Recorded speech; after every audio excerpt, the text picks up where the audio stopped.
Welcome, everybody, to GameThinkTalk. What is that, you might ask? Well, GameThinkTalk is a podcast where we're talking about games. My name is Matthew Favre. Up there in the building, you got Matthew Owen. I'm here. I'm an advertisement. Up here, you can see me on this beautiful screen. Bye. That's what I would be if I was an advertisement. Isn't that cool? Yeah. It's just like Blade Runner. Get it? Like Matt said, it's a podcast, guys. There's video podcasts and audio podcasts. Think of it like a talk show, like The Late Show, except it's on your computer screen. That's right. So, first game we're going to be talking... Well, here are the two games we're going to be talking about. These are both games that came out on the PC earlier. Yes. And now they're making their console debuts. We've got Beholder. We've got The Vanishing of Ethan Carter. Carlos Michelle is here in the chat. Sammy Draws YouTube is here in the chat with us. Carlos is all ready for debate. Carlos, you can debate anything you like, by the way. And if you have an opinion that differs from ours, we would love to hear about it and we can talk about it. So please, if you've played any of Vanishing of Ethan Carter, please speak up. Or Beholder. Let's start with that. Vanishing of Ethan Carter. What is this game? Who is it for? Vanishing of Ethan Carter. Sorry, I was trying to pull up the chat so I could see it. I can talk about Beholder if you like. No, I'll do Vanishing. It's fine. You field me the questions if they come through. Actually, You know what? Here, I got them right here. Easy peasy. Okay, so Vanishing of Ethan Carter, like you said, Matt, it came out a while ago. On the PC. I was gonna say PlayStation. It was the PC first, and then a PlayStation 4 game, I believe, very early on. Now it's on Xbox One as of I think 3 days ago, or like 3 days in the future. So it's out now. It should be out now on Xbox, but it's always been out on PC and PS4. Since before the dawn of time. Since the land walked the earth. That makes no sense. But you've played walking simulators like Gone Home, What Remains of Edith Finch, Firewatch, etc., right? Okay. So in this game, The Vanishing of Ethan Carter, it is a walking simulator, meaning you're going to be walking around. There's no combat. There's really no crafting, no huge gameplay mechanics. It's very narrative-driven. So you play as Paul Prospero, who is an occult kind of PI, a professional investigator, a private eye, you could say. And he is on this island. I forget what it's called, Red something. It's a very nice, naturalistic kind of piece of land, lots of forests, very pretty vistas, big bodies of water. There is a boy named Ethan Carter who has gone missing. And it is Paul Prospero's mission to figure out what happened to Ethan Carter. And how you do this is by exploring the island. When you first start the game, it says Vanishing of Ethan Carter is a narrative-driven game. It does not hold your hand. And that, for me, I was like, oh no, I don't want to figure out a bunch of stuff by myself. But what it means is there's no objective marker. You know, they're not going to point you, go here, go there. It's not a huge open world. It feels like it, but it's a little bit more restrictive than it actually feels, which is both a positive and a negative. I like big, sprawling, open areas where I can check stuff out. But on the flip side, I don't like that if it's sparse. Now, The Vanishing of Ethan Carter is very intent on telling its story, so it kind of guides you along the path it wants you to. And if you kind of trek off and maybe go into the woods over here or go into this little house over here, you might find extra pieces of content. The main content is essentially murder scenes. So early on in the game, you come across some blood on these train tracks, and then that marks as a clue. Now, once you've found all the clues in the environment, things that are out of place or whatever, you start to be able to see this murder or this crime, and you see it in kind of little vignettes across where you found the clues. So if you go back to where you found those bloody streaks on the train tracks, you might find some dismembered legs. And it's up to you to figure out in what order these sequences happened. And there's usually only 5. It's not very difficult. But once you have figured out how it all happened, you see this death or this crime play out. And it's always one person who is associated to the whole mystery of the vanishing of Ethan Carter. Now, me and Matt, we talked about What Remains of Edith Finch quite a bit in our time here on the show. And it's similar in that way, in that you're just seeing the deaths of these characters and how it relates to the overall mystery. But instead of being piece by piece, there's some exploration and some free roaming in the middle there. It's a really fun game. Matt, I don't know if you have any questions specifically, but what I do have to say about this is that Vanishing of Ethan Carter, despite coming out multiple years ago, and despite being, I ran it on an original Xbox One, no Xbox One X or PS4 Pro, it is fantastic looking. It is just beautiful. The lighting effects, like I said, the whole entire island, the whole entire piece of land that you're on is very gorgeous. Different colored leaves. It's almost like the season is mid-change. It's very relaxing and at the same time being somewhat stressful. But it's a nice kind of walking simulator, narrative-driven game. The ending is so-so. I feel like things like What Remains of Edith Finch kind of tie up the story together, but the journey there is both beautiful and interesting, to say the least. But it's a fun time. Now, that's the gist of it. I've heard some criticisms of an autosave system that might have been a little bit vague. Did you run into any issues with that at all, or has that been maybe fixed in this port? So here's the thing. Vanishing of Ethan Carter, much like other walking simulators, is only about an hour and a half to 2 hours. Okay, the main things that are gonna stop you up are, like I said, you find these murder scenes, right, or these crime scenes. There's some other gameplay elements in there, but they're very one-off puzzles. So the only time you'll get stuck is if you can't really figure out something. And like I said, so if your first puzzle, whatever, it's just simply walking around this contained area. You can't go further because the game is blocking you at this point. You can backtrack and you look around the area and you just kind of, feel out your surroundings. You explore, and eventually you'll find 5 items. And then from that point, it's simple deduction, because they kind of show these ghostly silhouettes moving and kind of give you an idea of what action was taking place at what time. And there's only ever like 5 things, and you just order them. You walk up and you go, oh, I think this happened first. I think this happened second. If you're right, everything comes together and you've beaten that puzzle. There's only maybe 4 or 5 of those puzzles to exist, and maybe only one of them was actually kind of tough to figure out. And even that, it's not tough, because at the very end of the day, there's 5 things that can happen. You can just keep messing around with the sequence until you brute force it. As far as auto-saving, I'm pretty sure it saves after every time you do a puzzle, so that can be annoying if you get stuck in the middle of a puzzle, but I didn't really encounter any of that stuff because I beat it in like 2 sittings. It was not that long of a game. So yeah, it kind of sounds up my alley in terms of, I like games that have puzzles, but maybe not to the level of, say, like The Witness, or, one of those puzzles that are simple enough where they make you feel like you're pretty smart. Maybe they feel like you are smarter than it actually is required to be to solve it.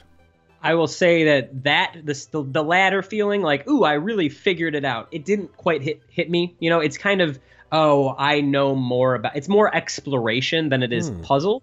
But when you said The Witness, I'm glad you said that, because in tone and in the way they kind of just throw you in there, and with the way how big the area of land appears to be, it feels a lot like The Witness minus those line puzzles. Now, The Witness was much more varied in its color and its locations. The Vanishing of Ethan Carter is, muted fall colors, kind of not drab, because that might come off as negative, but it's a more relaxed kind of autumn look, whereas The Witness was a bunch of different colors all over the place. But the same feeling of, I don't really know where I'm supposed to go next, but I know if I just explore, I will find it normally. That is right in line with The Witness. And I bring up What Remains of Edith Finch as well, because it's almost, you're not sure 100% what's real and what's not at certain points. There's some very sci-fi fantasy things that pop up, and you start to begin to question, like, well, what is this exactly? And there is a sort of air of mystery beyond just the disappearing boy, or the disappeared boy, to it. So there is a sort of spookiness to it as well that The Witness does not have. But right up there, it is just exploration, looking around, finding puzzles, finishing the game, pretty much. Now, when you say there's a bit of a spooky vibe, people that aren't a fan of horror would they need to keep away from this, or is it more, it's just got a light spookiness to it in terms of tone? So, like Gone Home. Gone Home, which is a game where you come home after being away at college and your whole family's missing. And so you explore the house trying to find out where they went. That was spooky just in the inherent thing of, kind of traveling through a house that seems like it was up and abandoned real quick. Vanishing of Ethan Carter is spooky because it all revolves around mysterious deaths. When you sometimes see these characters interacting with each other through these ghostly images, they are off and they're violent. To say that The Vanishing of Ethan Carter is a family-friendly game is completely off base because it's violent. To say it's a scary game, that would be an overreach. It's creepy, and the one thing I will say is if you are worried about horror, there's two things you're usually worried about: jump scares or gore. As far as gore goes, this thing maybe teeters on a teen, right? And jump scares, there's literally one. And if you're interested in playing the game, here's how you find it. There is a point, this isn't really spoilers, but there's a point where you have to do this kind of cave maze thing. You're running around this cave thing, and there's a guy that pops up, and he's like just walking around. And he's the jump scare. If you get too close to him, he jumps up in your face. But that's literally it. Besides that, and the inherent, I guess, creepiness of like, ooh, this cathedral's kind of broken down, and it's very quiet out in these woods. It's not really scary. The game isn't meant to be scary as it's supposed to be, I guess, creepy. More of a thriller. A thriller would be a better word. Okay.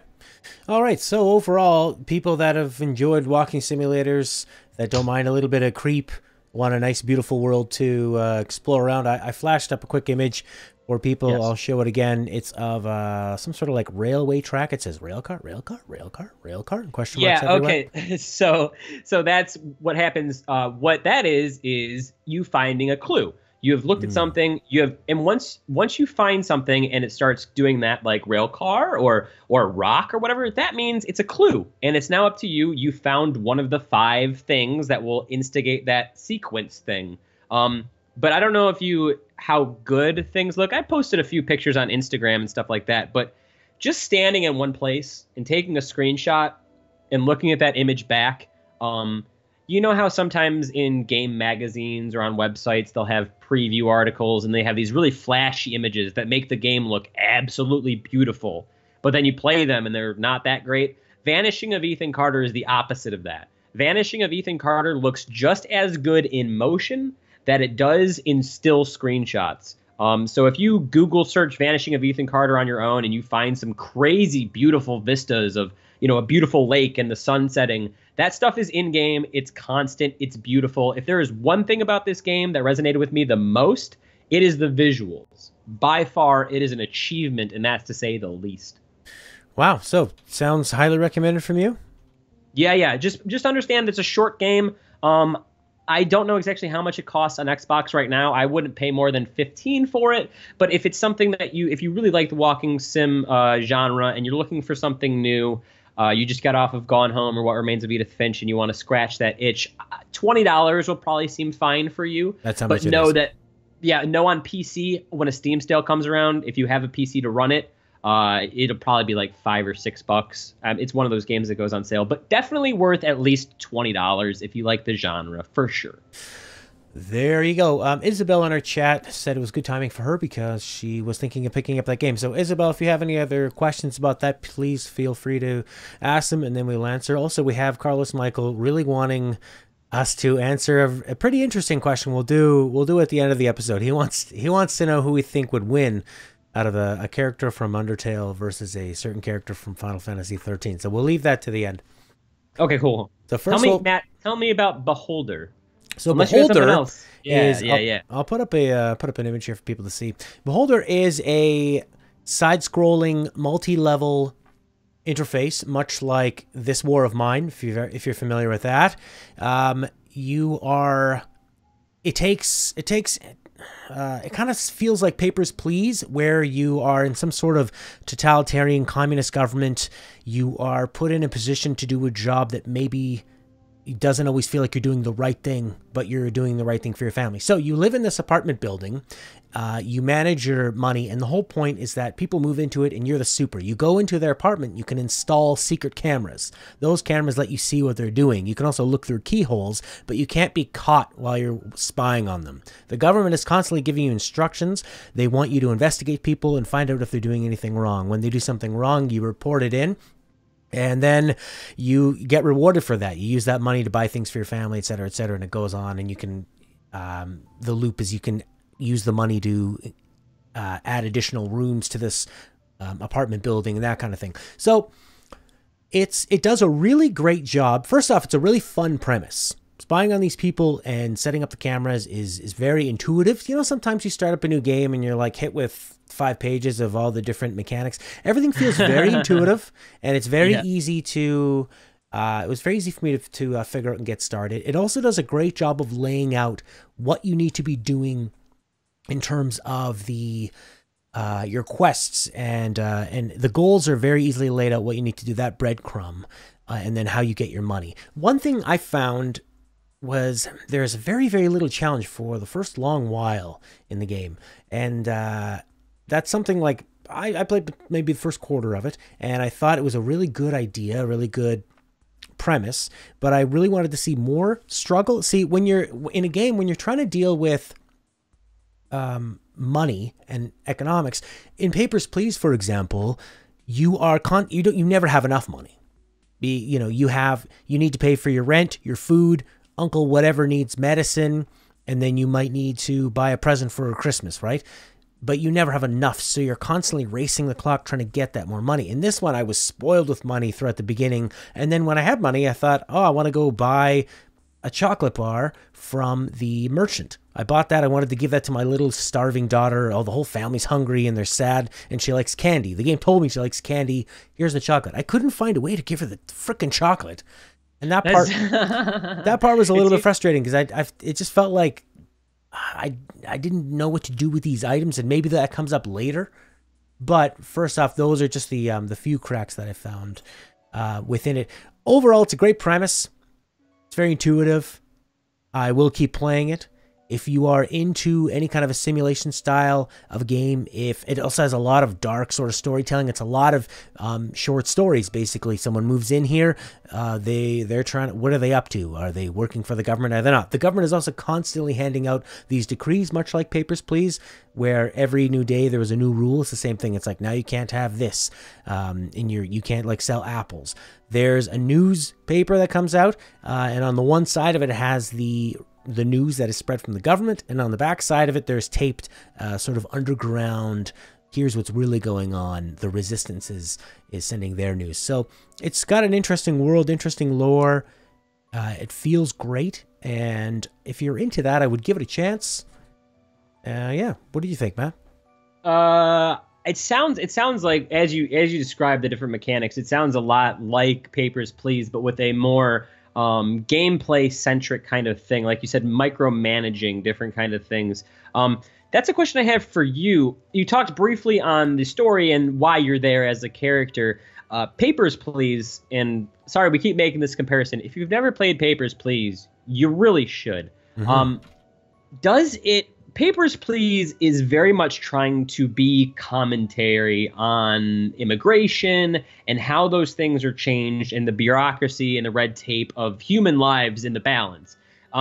This seems like it's more gameplay than narrative. So my question is, does it seem like they're trying to make a point? Is it just placed in this world? Is there anything they're trying to build around the world that might be social commentary at all? The reason I like Papers, Please so much is because, 2 seconds. So Papers, Please, you sit at this little desk and you tell someone whether or not they can come into the country based on the papers they give you, right? Mm-hmm. And then, like Matt said, every few days or every day or so, the government's going to come up with something new that you have to remember to check. And if you don't and you let them through, it docks you. You get less money for your pay, and the whole entire time your family is starving. You're trying to figure out how to feed them. But the reason Papers, Please is so effective is you'll get situations like a man comes through, all of his papers are in check. You click him, He goes through the country, he's fine. And then right next after him is his wife, who he talked about the whole time that you were talking to him. And his wife has forgotten a very specific paper. And now it's you as the player who have to decide, do I split up this husband and wife, or do I look over and take the hit myself? And that was a certain kind of moving force that forced me to do things that weren't going to make me win the game, but make me not feel as bad. Now, that's my question to you, Matt, is does it have any sort of morality besides the fact of, I mean, I don't know, explain that. Is there that kind of world building, that kind of ominous social commentary, or is it just more... There is, because you're generally, well, first off, you're being told to spy on people to do a job. So you're invading their privacy. You're installing these secret cameras when they're not there. So it kind of becomes a little bit of a stealth game in that way, where you're waiting for them not to be there. Or before you don't know, like when you first get in, you have to peer through the keyhole. You have to look at the time. You can see when they show up, and then you're entering their room and you're installing these cameras. You have a total view of the whole building and the street. So while you're looking around in someone's apartment, maybe rooting through their like searching through the 5 objects in the room, their couch, their bed, or whatever, you might see the bus show up and them hop out, and then you're like, oh, like 5 or 10 seconds for you to quickly run out of there. So you need to remember what they look like and make sure you're not going to get caught while you're inside. Otherwise, that's penalized as well from the government. Is there any situation in which, like, you may find something that would make you care for them as much? I guess, sure. Is there an opportunity where you can defy your orders? Like, I guess that's the thing about Papers, Please. And as you talk about Beholder, I'm very interested in playing it because it seems like it hits a lot of those chords. The only thing I'm not hearing that I'm curious about is whether or not you have the option as the character or as the player to defy your objectives. Because, yeah, like the whole idea of spying on people, that's all garbage. You should not be doing that. It's illegal. It's shrouded under government. You know, that's the thing. That's the gray area. But still, as a player character, I like it when I can make the choice to say, no, F you, big brother. I'm going to let these people have their privacy because I found out that they're fostering a child that they haven't registered or something because they're poor. You know, like that kind of thing. Yeah, there are a few choices. I mean, some of the people that you encounter are doing things that you would easily deem nefarious, but there is a lot of gray. There's a lot of gray area in the game. There are a lot of characters that seem, you know, quite friendly up front, or maybe they're trying to do something that is well within the rights. I think the game kind of touches on a lot of what is right and what is wrong. The government keeps changing the rules of what is right and what is wrong. You're kind of asking yourself, is it right for me to punish other people to serve my family in a way? Yep. A lot of sort of like sacrifice is involved, and because they're constantly changing the rules, that's it kind of, and then they're sort of changing your moral compass as you go. There weren't, you know, from what I encountered, there wasn't any of those standout moments like in Papers, Please, where you, like with the husband wanting the wife to be able to let through even though you would have to violate a rule straight up. There could be something later on. Like I said, I've gotten through about a quarter of it. But there is enough there where there are people that seem to be in the right, but you are being tasked with turning them in a way. Yeah. So it's worth a look. If you've enjoyed Papers, Please, and you want something maybe a little less intense, then I could recommend it. Papers, Please is very, very intense. It's a depressing game. But to that point too, if you like that idea, maybe go grab Papers, Please. That's probably cheap as all hell now. I played that maybe 5 or 6 years ago. Yeah. Beholder sounds like it has more gameplay elements to it and shares the same kind of I guess bleak future. Big Brother is watching you. Cover up your webcams. Right. But yeah, no, it sounds great. There's been a lot of good indie stuff even from older years coming into this year, and I really, really appreciate how we've seen that indie market begin to grow almost to the mid-market and the mid-tier market coming into its own as well. I think we're going to be starting to see, if that's Matt Owen's 2018 prediction, I think this is going to be that year of the mid-tier. You know, we still have our big AAAs, but I think last year was the year for indies. We got a lot of great stuff coming up, but I think AAA and indie are going to struggle with those really good mid-tier priced games this year. Yeah, and that's what we've been wanting to see for a while, because it's great that we have the indies. AAA has been pretty stagnant for a long time. They are terrified of doing anything risky. in the because AAA they market. spend so much money on their thing. That's like what's happening with BioWare right now. Yeah. Well, not BioWare, EA. They're just doubling down on Anthem because they spend so much money on it. Whereas you have these mid-tier and these indie developers, they can kind of just go with whatever they want to. Yeah, you can have a with a smaller game like say even Papers, Please is a great example. You can throw out a weird idea. You could one guy could probably make it, maybe a couple, and it either works or it doesn't, and then they move on from it. I love the mid tier of this Hellblade: Senua's Sacrifice. Yep, there you go. You know, Cuphead is sort of I guess you could call that an indie game that was helped financed by Microsoft must have helped, but I'd heard that they'd mortgage and remortgage their home for that, and it looks They gave some money. Yeah. Yeah, and little indie titles like Shenmue 3 that Sony's backing. But you know what I mean? Yeah. That sort of mid-range is what I would love to see more of. I mean, something like The Witness is a great example. When you go with the mid-range, you have game creators that are able to have that indie vision, that singular vision, but they can sort of bump up the production value on it and give you something a little more satisfying. Speaking of indie games that are damn good and feel like mid-tier to AAA, I just finished, Matt, Night in the Woods last night. What'd you think? I don't want to say anything too much to spoil it, but you should definitely finish it, Matt. It is definitely one of the best written games. I really wish I would have finished it last year before we did our Game of the Year stuff, because just the writing itself is so heartfelt, so sincere, and you attach yourself to the characters. And like I was saying earlier about not Edith Finch, Vanishing of Ethan Carter, there's a spooky kind of aspect to it. And in Night in the Woods, it kind of holds off on that for the first half. It is a very slow burn. It lets you understand where you're at in the game before it throws those creepy things at you.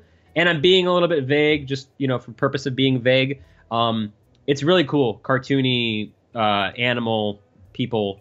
It's a weird game. But anyways, the whole point of it is that it has moments in that game that feel creepier than anything I've ever played, which is interesting considering literally it's kind of like cardboard cutouts of animals. That would be doing a disservice. It's just animal characters in a kind of light and fun environment. Sort of like storybook style. Yeah, thank you. All of my adjectives are all over the place. But there's some inherently creepy things, and not only that, but there's some inherently deep philosophical questions. And I'm talking about like what is God? Who is the world? Why are we here? And I didn't, you know, like that kind of crazy stuff is all jam-packed in that game. And it's something that is, although it's an indie game that was made by like 4 or 5 people, it's got that mid-tier writing, the attention to detail, and those things are what we need in gaming. We need more unique ideas that are founded enough that they're not blown out of the water into multi-million-dollar things, but are small enough that they can create their vision and give it to the players. And I think Night in the Woods is one of the best ones that I've finished that does that mid-tier to indie kind of range. Well, I feel like I haven't gotten to the part where it hits that next level. I feel like I'm still in the part with a lot of the setup.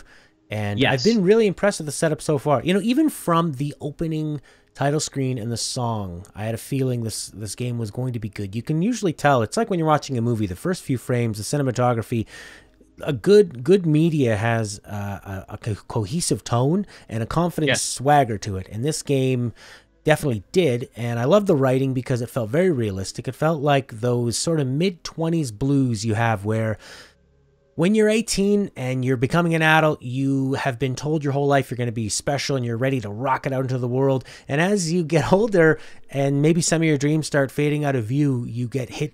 Life kind of slaps you in the face. And to go back home to a small town, see what stayed the same, what's changed, and compare your life with that and how you were back then and all the optimism you have, and to realize that maybe this is all we're going to be. Maybe you're not going to have the life you had now. I got so much of that from just the first few hours of this game that I'd played. I loved the interactions they had with their friends. They were all very varied.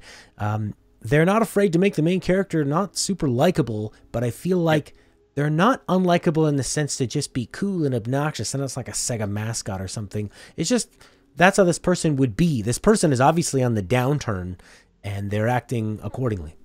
There is some stuff late in that game that really makes you feel for May, the main character.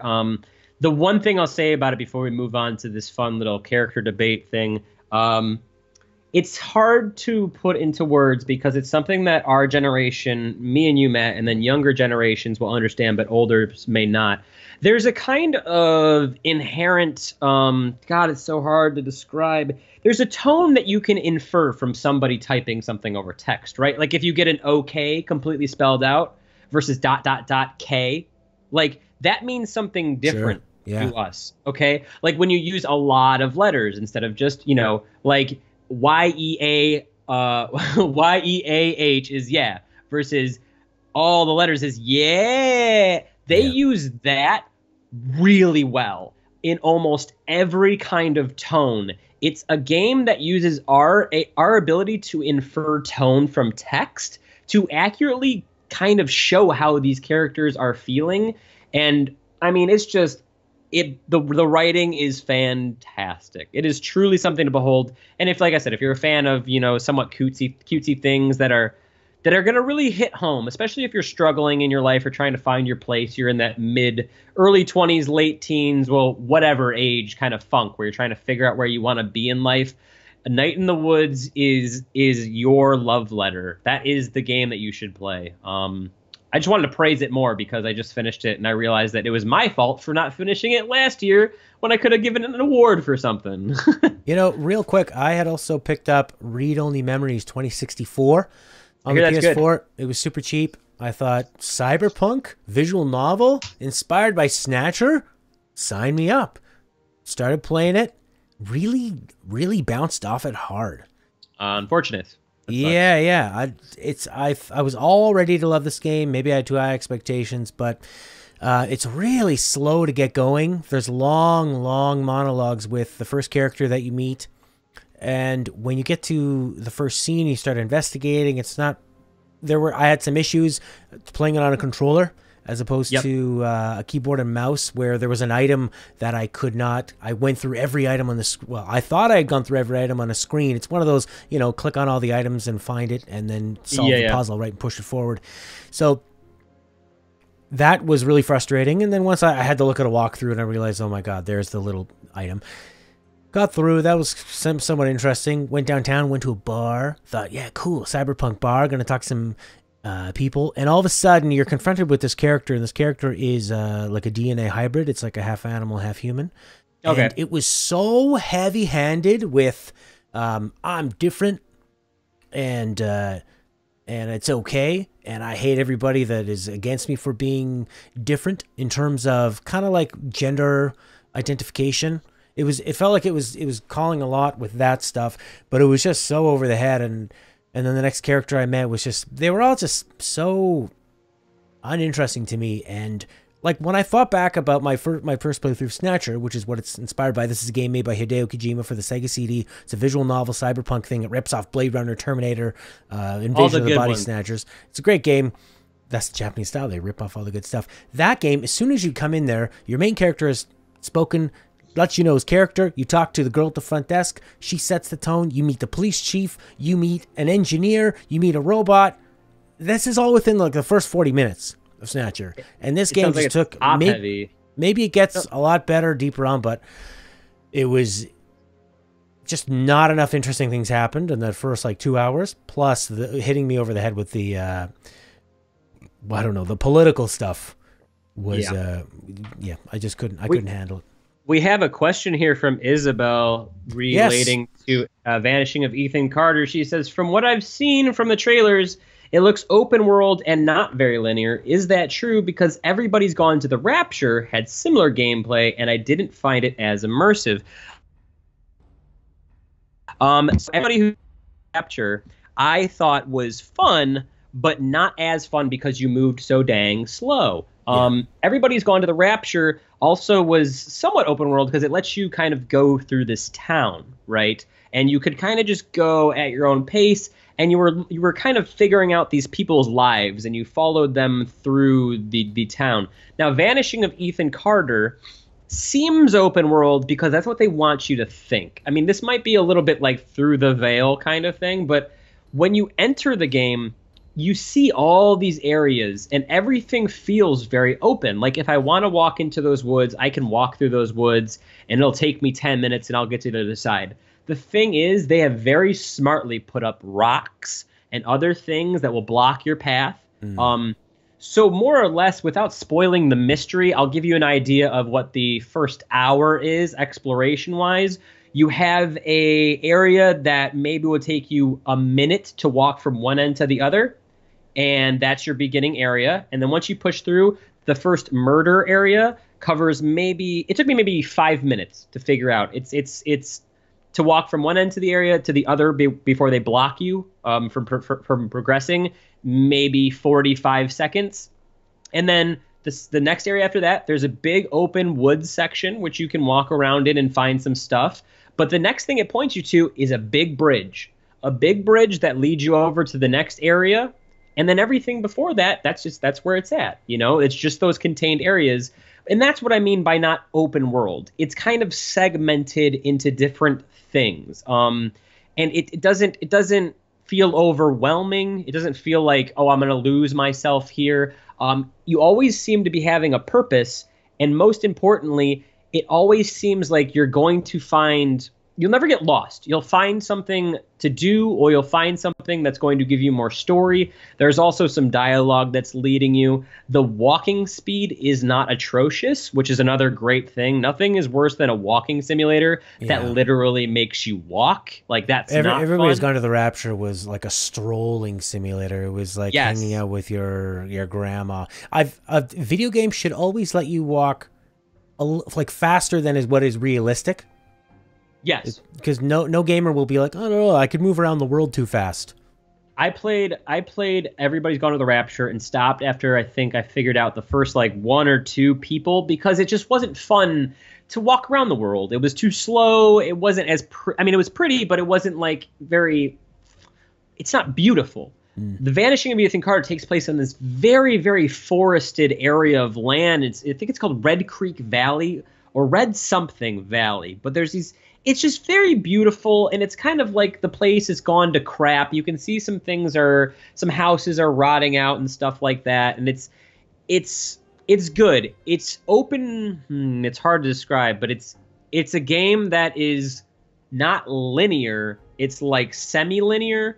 And it just feels like you're in a very, very big space. But trust me being somebody who wanted to find all the extra stuff, I walked until I couldn't walk and then walked to the edges of this quote-unquote open world. It ain't that open. I would say that Vanishing of Ethan Carter is maybe 40% as big as you think it is. Like, it looks way bigger than it actually is, which is both a positive and a negative, because you feel like you have this scope, but you can't actually explore. Then again, the game isn't as much about like going super, super far off to the mountain and finding some random treasure. It's about the narrative, and they guide you through it. So it's fun, but no, it isn't. It isn't like What Remains, or I keep saying What Remains of Edith Finch because it's the best. Yeah. It's the best. No, but it's semi-open world, not really. It's more like sectored.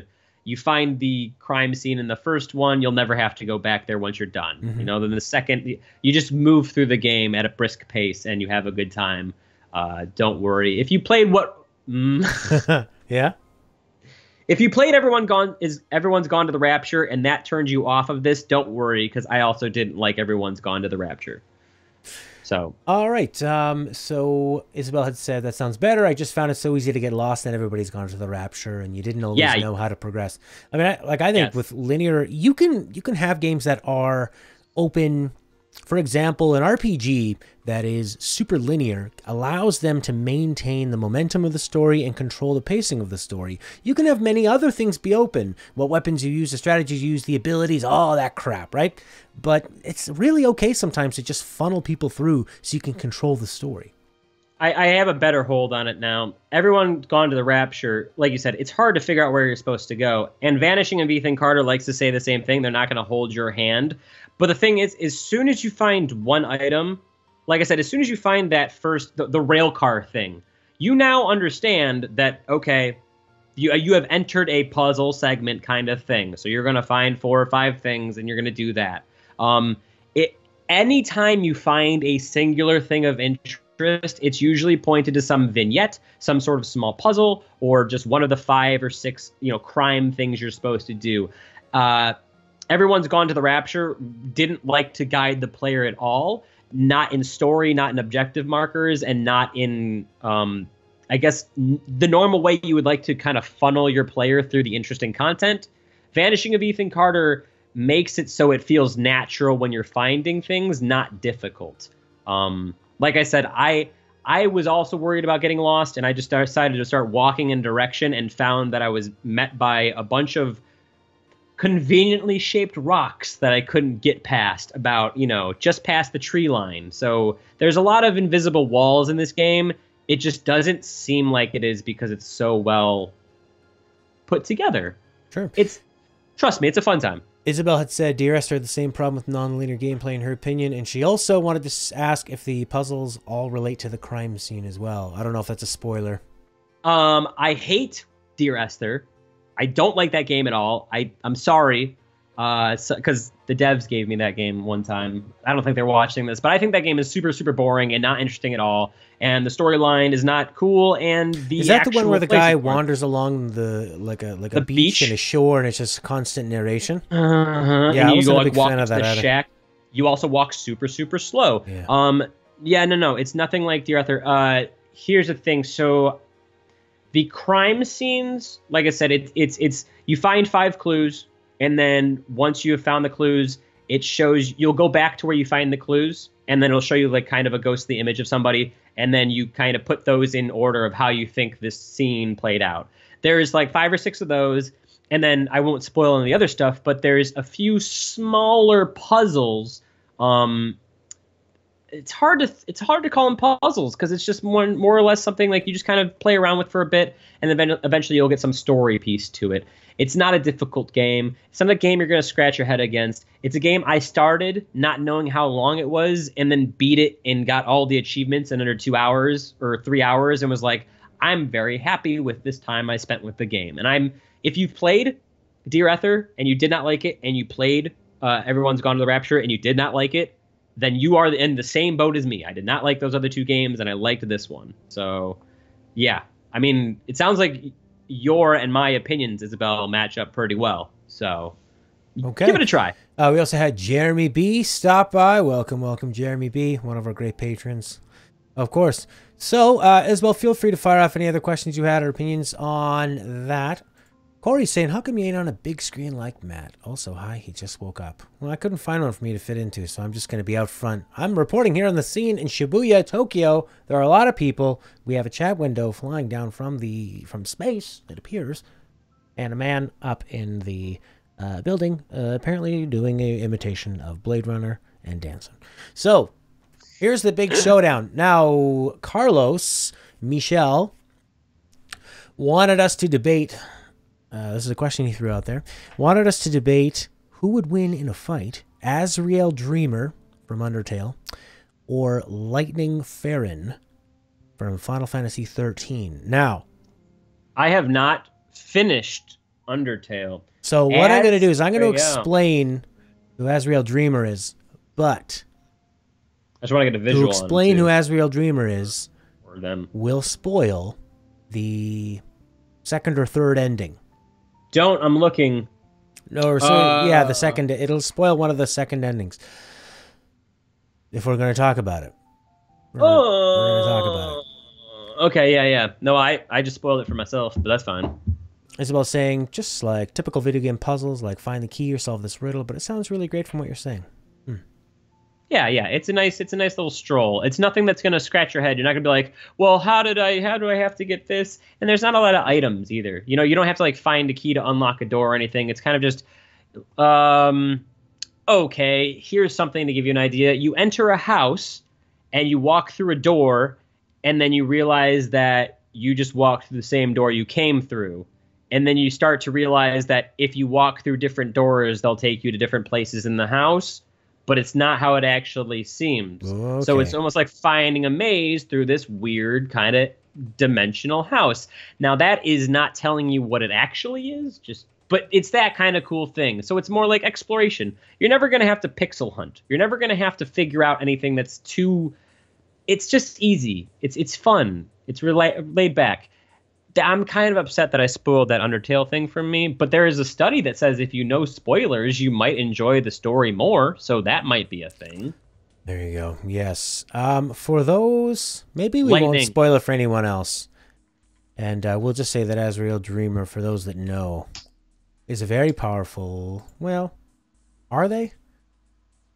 They're powerful enough. Corey is saying, what is this fight? How did it come into existence? Secretly have to say lightning, because... Corey remembers lightning more. So Lightning Farron is actually right beside me there on the building covering the Final Fantasy 13 wall. Lightning Farron is not just a trained badass soldier, but is also eventually fights for God and becomes sort of a bringing salvation to the world. She returns. That's right. She returns. She has a gun and a sword. And I think that it's lightning... Hands down, there is no way. I mean, she's unbeaten in her game. Yes. But Asriel Dreamer can be beaten in their game. Beaten. I mean, if we're just going to look at the facts and the figures and the stats and the numbers, Carlos, I'd say there's no... It's open and shut case. Here's the thing. I think we're doing Carlos's debate a disservice because I have not finished Undertale, and I also have not jammed with Final Fantasy 13 as much as you have, Matt. Yeah. So while this might be a fun debate for those who have played those games, oh yeah, baby, look at her, look at her. Whooshing. I wish I still had my copy, but I got rid of it because I didn't like it when I first played it. How many people did? I think debates are fun, like little death battles to the death. That could be fun, but without knowing too much about Asriel Dreamer, then I already spoiled for myself. It's hard to deny Lightning and her ability to just destroy everything in her path. Also, she has a great group of friends, and I'm sorry, but Asriel Dreamer doesn't seem to have, she has a lot of friends. That's right. All right? Friends don't let other friends get killed.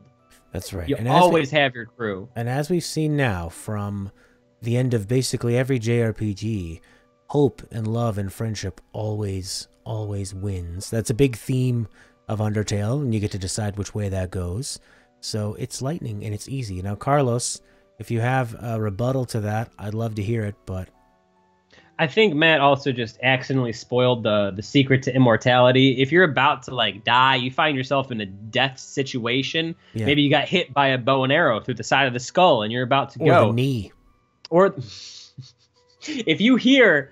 your life leaving you, just say hope, friendship, and love, and then you'll be fine. You'll be good, dude. It's fine. Or credits will come down and Japanese music will start to play. Carlos's argument is that Asriel has the ability to destroy the universe and can erase the world. I will say, yes, Asriel can erase the world, but it is only a world that exists within a tiny little window on a desktop of a computer, in that everything in Undertale plays to the assumption that you are a person playing a game. They speak to you in ways that you are playing a game. So Lightning would just, you know what you'll do? Close your laptop. You're like, I'm done. I'm not going to play anymore, little Asriel. You can erase my laptop all you want. I don't need it. You know, if this was a fight between Asriel and Pennywise the Clown, Pennywise would win. I'm just saying that. Pennywise doesn't even have any powers. He's just scary. Ooh, boy.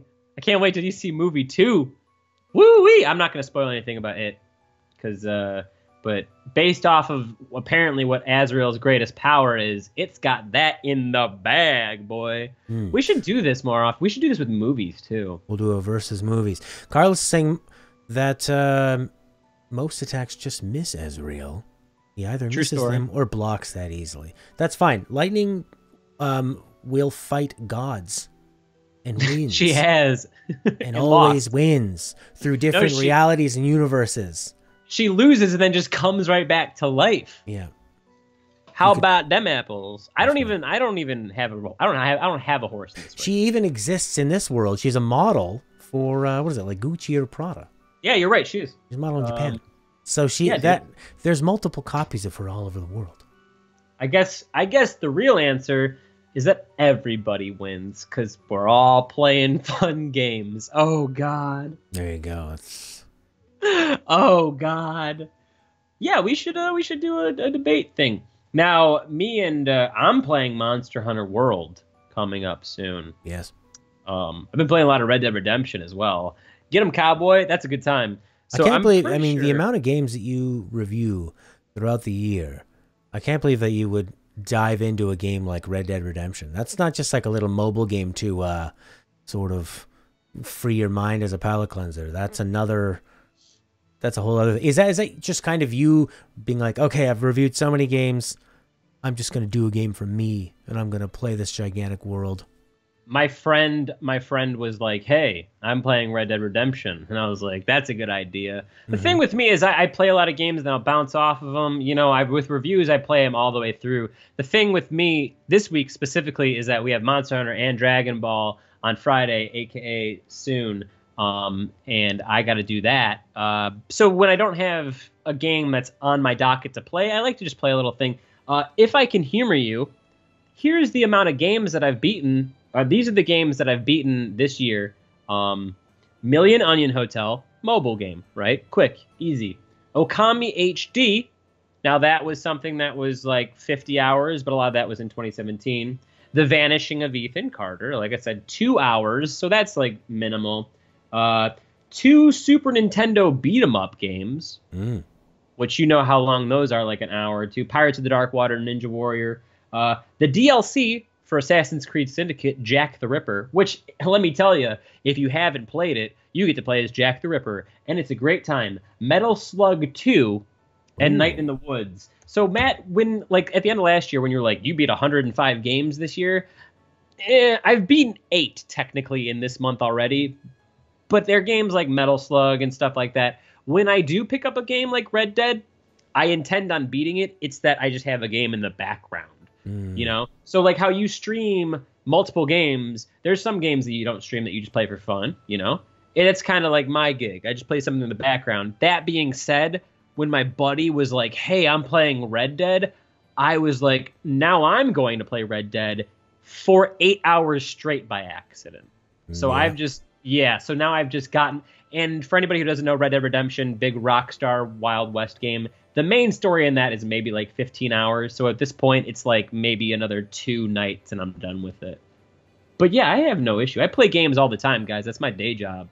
I'm boring. Yeah, what do you... Yes. You guys I think with Red Dead, it's a son of a...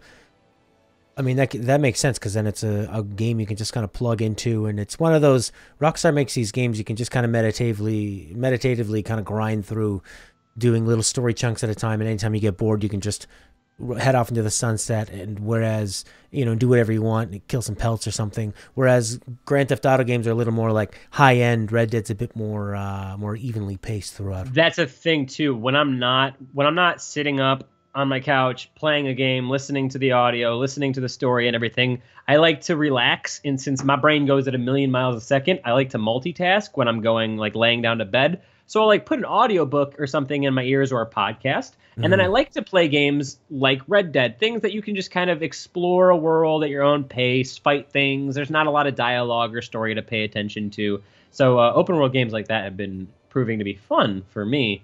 But yeah, I'm gearing up for Monster Hunter World and Dragon Ball Z. There's tons of games coming out next year. Maybe next week we can do like a most anticipated. That'd be fun. That's what we'll do. Next week will be the most anticipated game. So Carlos wanted to chime in on this debate, of course. Yes. And was saying that Asriel has a Chaos Buster gun that shoots cubes and lasers. All right, somewhat impressive. Then Carlos says Asriel can summon huge giant stars that explode. That's a bit impressive. Lightning can breathe in space, though, and so can all those people in that world for some reason. And True. Asriel is the hyper god of death. Again, a god. Lightning's beaten a god, killed a god. It's no problem because it's all about love. However, the biggest thing is Asriel has the ability to erase the universe. Yes. But I think that's only when Lightning is playing Asriel's game. And I think Lightning would rise beyond and would unplug from the game And that would be it. And Asriel would realize in the end that that Asriel only has the power to unplug the game that is in Asriel's mind.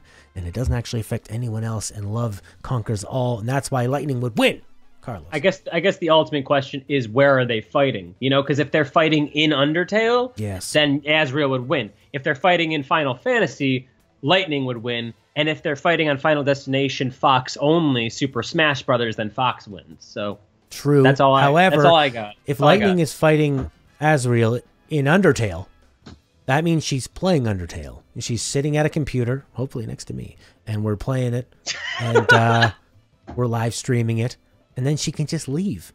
Because that's the whole thing. Asriel does not remain undefeated in the game Undertale. You answer me this, Carlos. In Undertale, what happens at the end of it? Does Asriel win or lose? And you tell me what happens at the end of Final Fantasy 13. Does Lightning win or lose? It's Protag, Antag. The statistics are there. It's an unfair question, though, because Antag versus Protag. Yes. Like, I mean, you're going to have a happy ending or a sad ending. It depends.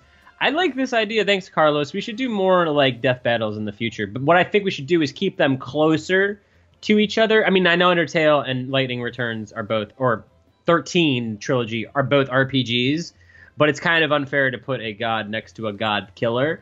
I think what would have been like more fun would have been like Master Chief versus Doom Guy or something like that, you know? Or Ryu versus Ken. It's Ken would win the first week that the game comes out, and then once everyone knows how to counter, then Ryu starts winning. Ken would win until Capcom patched him. Yeah, that's right. All right, yeah, Carlos, thank you for the debate. Isabel, thank you for your questions. Corey, thanks for hanging out. Jeremy, thanks for saying hi. Crazy Cause, thanks for your suggestion to do the Q&A at the end, and for designing our new background here of Shibuya, Tokyo. You got your GameThinkTalk logo up there. You've got Matt up in the thing. You got Lightning below him. You got a little A9K up at the top right. And Carlos, I will concede. Asriel wins. Asriel's the most powerful. There you go. You're right, Carlos. Thanks, everybody, for watching. Thanks for subbing. We'll see you later. Bye for now.